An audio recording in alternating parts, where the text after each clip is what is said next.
शांत सुरू करू. नमस्कार मंडळी, मी तुमचा वेळ नाही घेणार आहे, सगळ्यांचं नाव पण घेऊन त्यांचा वेळ नाही घालवणार आहे, तर मी लगेच सुरुवात करतो. तुम्हाला सगळ्यांना माझा नमस्कार. मी ॲक्च्युली आता राजू मेसांवरती थोडा नाराज झालो आहे. त्यांनी मला सांगितलं की आपण एक 30 लोकांचा कार्यक्रम घेतो आहे, इथं येऊन फक्त लोकांबरोबर चर्चा करणार आहे. पण नाही, ती आधीची झाली. त्याच्यानंतर आहेत नाही, त्याच्यानंतर आलेत 100-1 लोक. मे बी ती त्यांची काम करायची पद्धत आहे, सांगायचं कमी आणि करून जास्त दाखवायचं. तर ही आपल्याच लोकांची काम करायची पद्धत आहे, आता मला कळतं. पिंपरी चिंचवडमध्ये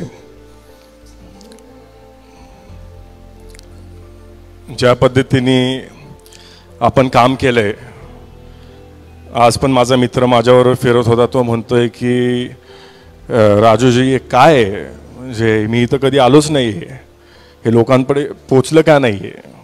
तर मी जसं आधी पण म्हणलो की आपण ह्या गोष्टी मांडल्या नाहीत म्हणजे महाराष्ट्रभर मांडल्या नाहीत. तो एक मोदी गुजरात अख्खा भारतभर मांडू शकतो, तर आपण पिंपरी चिंचवड महाराष्ट्रभर मांडणं का नाही शकत, तेच मला कळत नाही.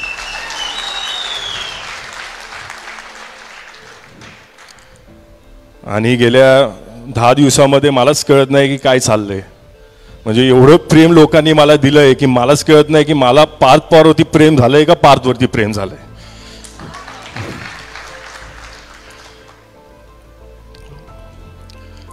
कदाचित सपोज मी 18 वर्षाचा असताना इथं काम सुरू केलं असतं तर आतापर्यंत लग्न पण झालं असतं माझं.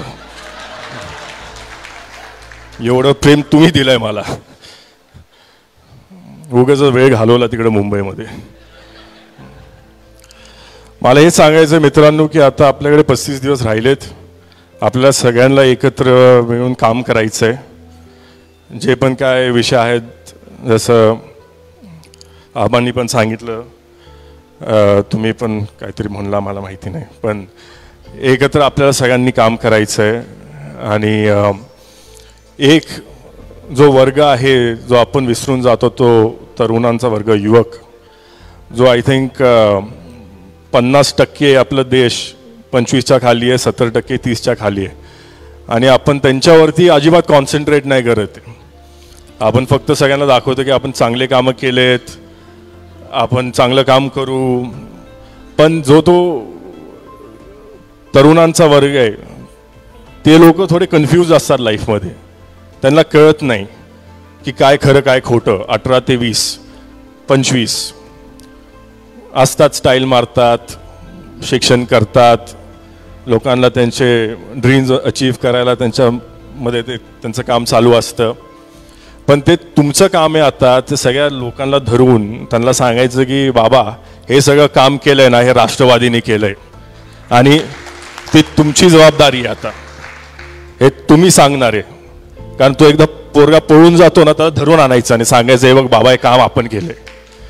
तर माझं फक्त एक म्हणणं आहे की सगळे एकत्र मिळून जरा इलेक्शनच्या रस्त्यावरती आता काम करू. मतभेद जे असतील ते सगळे विसरून जाऊ द्या. आपल्याला आजोबांना पंतप्रधान करायचं आहे, तोच आपल्याला एम ठेवायचा आहे. आणि माझी प्रगती आहे आपली प्रगती, तसं समजून आपण काम करूया. धन्यवाद.